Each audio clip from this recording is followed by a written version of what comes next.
You're listening to The Bible Guys, a podcast where a couple of friends talk about the Bible in fun and practical ways. Hey, everybody. Thanks for tuning in, and thanks for being a part of The Bible Guys. Man. If you're a longtime listener, we just want to say thank you for coming and visiting us. You're amazing. Every day. You are amazing people that Yeah. you keep coming back. It's the only reason we keep doing it. No, it's true. It's true. Mm-hmm. So, and share it with other people too, by the way. If you want to share a link, or maybe if you like a particular podcast, hit forward and post it, or do something, put a hyperlink, because, thebibleguys.com, we could always use more people listening. Yes, absolutely. Well, we just want to help as many people as possible. That's right. And it seems like whatever it is that you love about the Bible Guys, probably some of your friends would love the same thing. And we regularly have people say, oh, man, I feel like I can understand the Bible. I can track along. It's understandable. And that's what we're trying to do. And it's practical, right? Yeah. And we have a little bit of fun doing it. So, well, speaking of fun, Jeff, we have a segment that Desiree put together, and it's actually, I think we've only done this once, one other time. And it's called Rapid Fire Roulette. okay. And it says, Jeff will ask us rapid series of unexpected, hilarious questions while Chris answers as quickly as possible within 30 seconds. No repeats, no overthinking. Okay. Here we go. So I'm going to... How many seconds do we have? Well, it says... Within 30 seconds. I'm supposed to answer the question within 30 seconds, but I'm going to try to do it within 10 seconds. Okay. Ready? Yep. Is cereal soup? No. Why? Why? Because it's not soup. Okay. Because it's milk and sugar. Yeah. Okay. A lot of curries use milk. Anyways, what's the most suspicious vegetable? Tomatoes. If David fought Goliath now, what weapon would he use? Ooh. I can't overthink this. Spitballs. Spitballs. That's the weapon. Yeah, that's it. He chose a stone 4,000 years ago, but he's going to do it Yep. 3,000 years ago. Okay. Yep. What snack thinks it's better than it is? Ooh, pudding.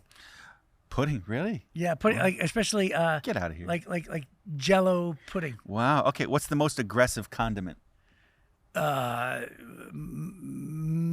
Horseradish. What food smells like regret? Pickled pig's feet.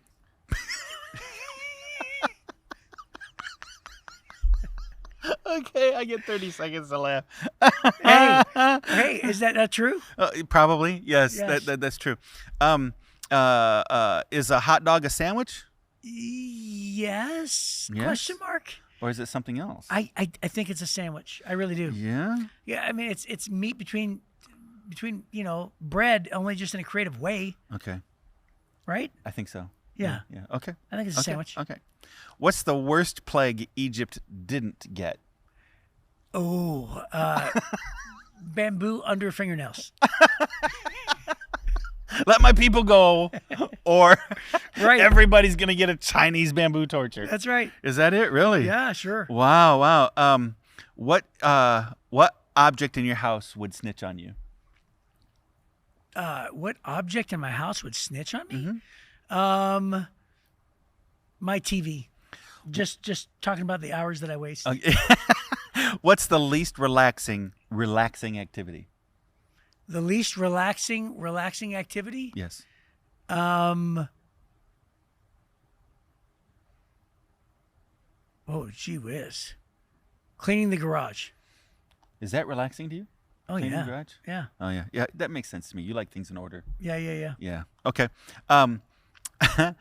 What church song needs to be retired? Ooh.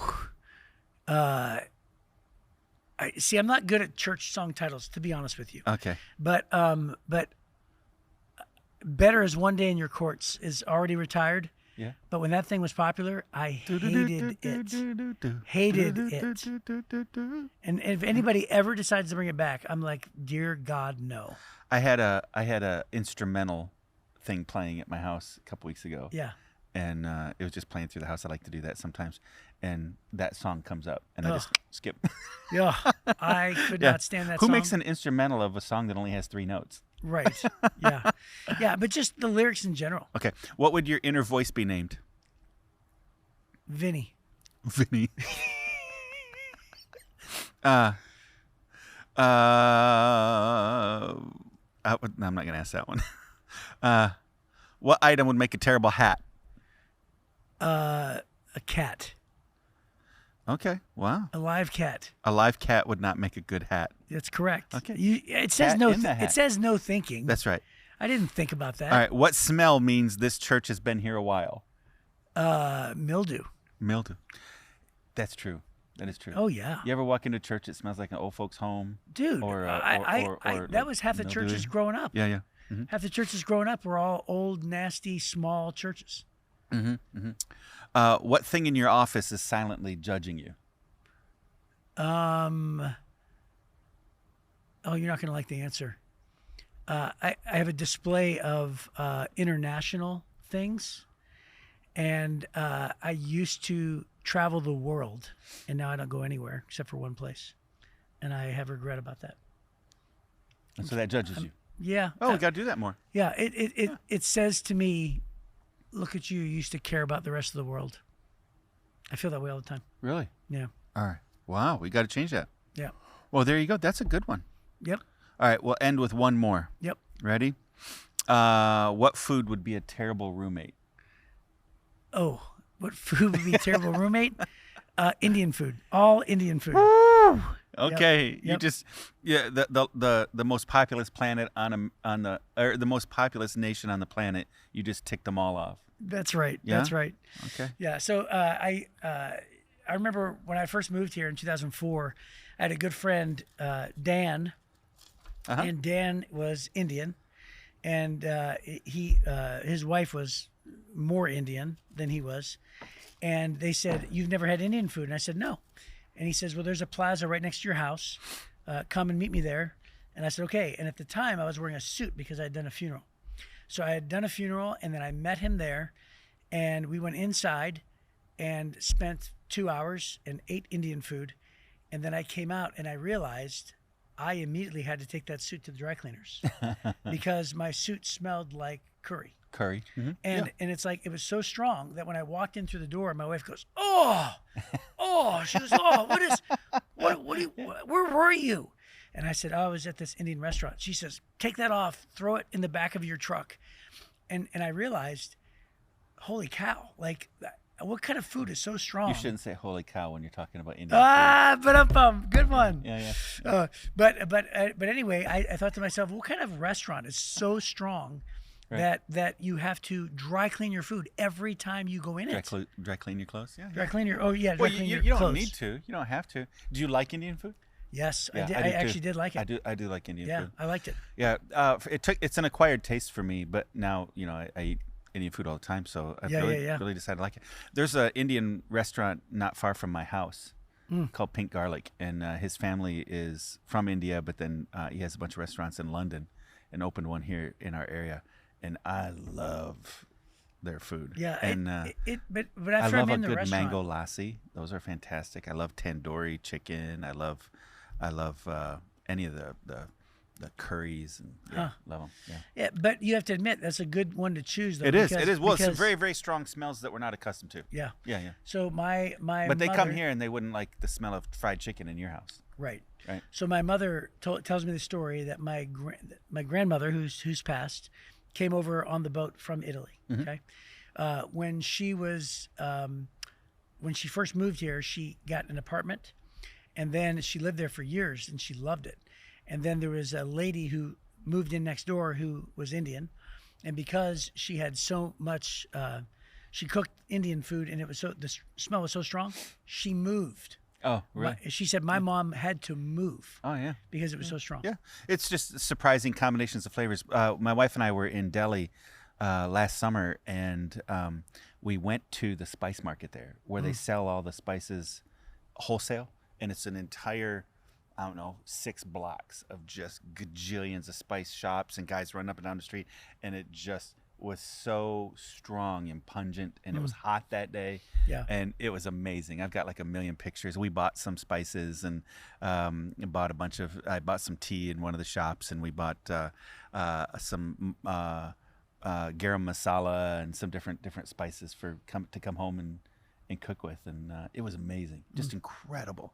Just this beehive of activity. It was so neat. Yeah. That's awesome. Well, that was a good one. I enjoyed that one. So I don't have any transition. Well, I asked you, do you like Indian food? And you said yes. And Yes. did you know the Bible says, let your yes be yes and your no be no? There it is. Yeah, that's there what it Jesus is. says. There it is. There you go. I spoke the truth, Jeff, about Indian food. That's right. Yep. Well, that's the whole premise behind that game, right? Is just to get you to be honest about your opinions. There it is. And so in Matthew chapter 5, Jesus says, blessed are the pure in heart. Yep. And then throughout the rest of the Sermon on the Mount, 5, 6, and 7, he talks about different things that hint at a pure heart. And one of them, so yesterday we talked about what our eyes are looking at, right? That kind of thing, and lust and those things. And today in verse 33, he talks about our words.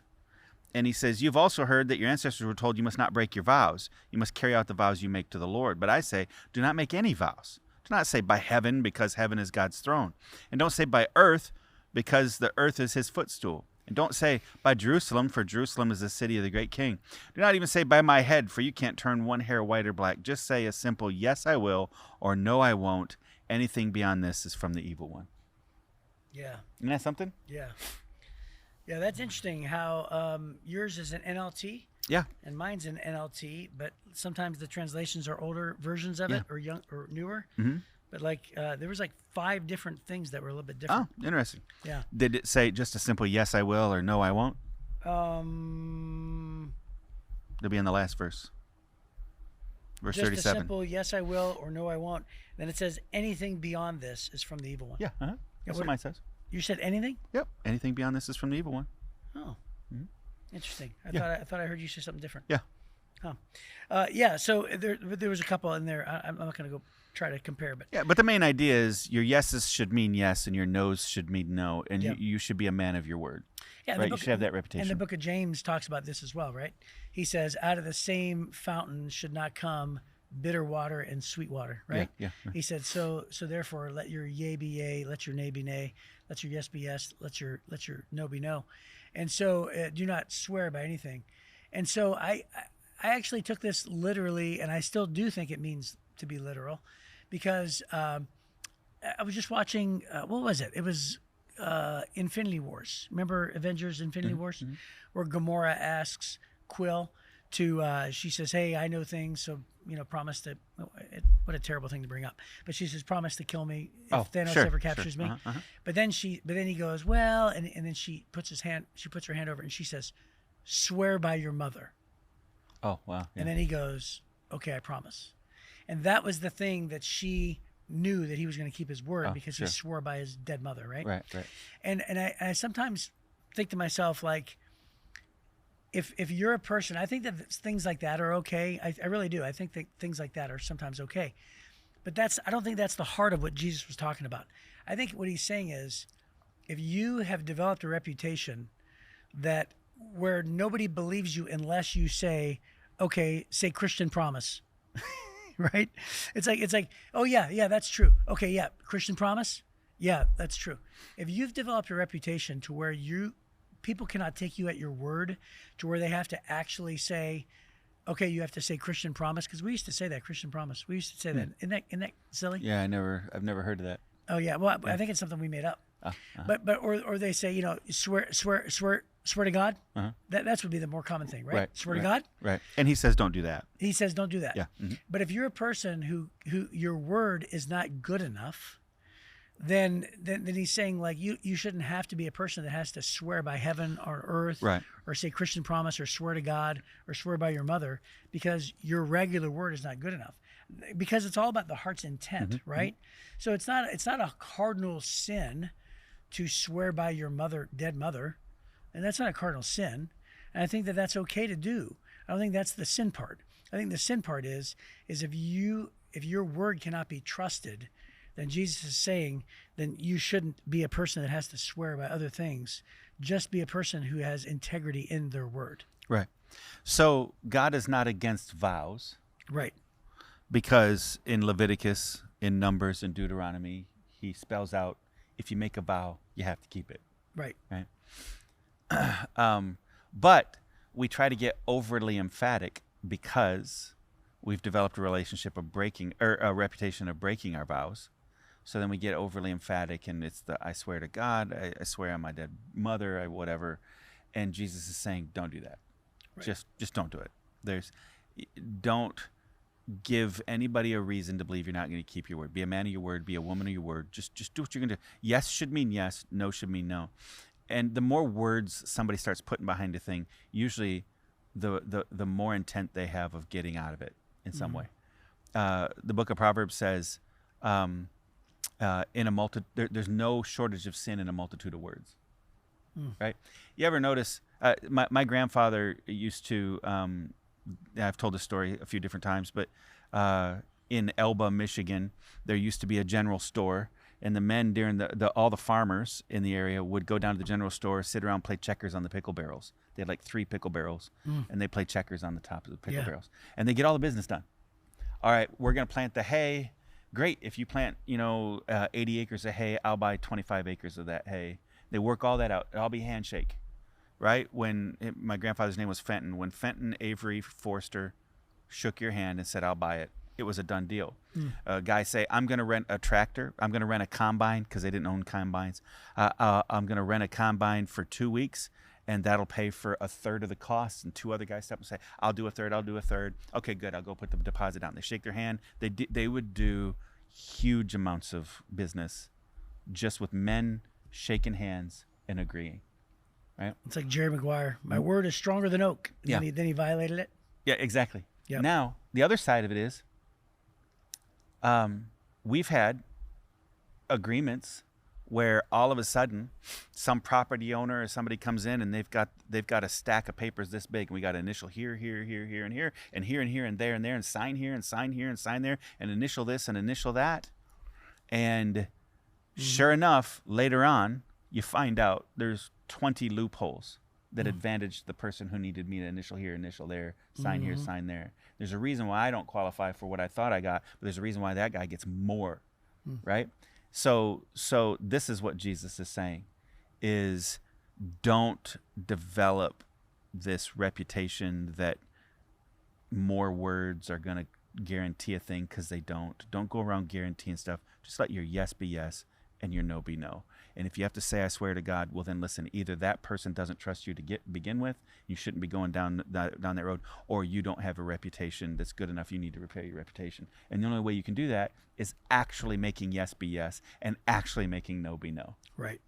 Right? Yeah, that's really good. And I think that I hope this is true. But I hope that I've worked on this enough to where I told you, for some reason, this has always jumped out in my mind. And so we stopped doing the whole like Christian promise thing. And we actually told each other, we're like, the Bible says not to do that. If you're going to say yes, just let your yes be yes. Let your no be no.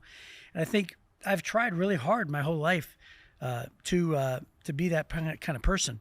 So I think my family definitely knows, right? So if I say yes, they're like, okay, it's a done deal. I think they think that. Right. And if I say no, my family thinks, okay, it's a done deal. Gosh, I mean, what else do you have at the end of your life? You have a good name. We just talked about that on Sunday, right? That's right. Sunday was all about character. A good name is to be chosen over, Great riches or gold, great riches or gold. And, I've already mentioned 2 movies. It's also Entangled, remember that cartoon Tangled, Disney, where Flynn Rider, she says, once I make a promise, I always keep that promise. And she introduces that concept to Flynn Rider at the beginning. And then at the end of the movie, she says, if you just let me heal him, I'll never try to escape from you. And she said, I promise. And as soon as she said, I promise, the wicked, villain lady is like, okay. And she knew that she could trust it because she said the word I promise, right? But regardless of whether you use the word promise or not, it's just this idea that she has this reputation of saying, as soon as I say something, it's going to happen. Right. And I think that there's an integrity piece of that. that is more valuable than just about anything. I made the comment in my message, and I should have written this in the message, but I never gave it to you. And my son, who listened to me on Saturday night, told me I should have given this to you.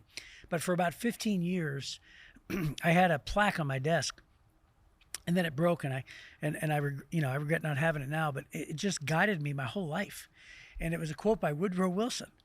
But Woodrow Wilson was really quoting the Bible, right? Because he's a godly man. But it actually says, "If I take care of my character, my reputation will take care of itself." It's true. Yeah. Right?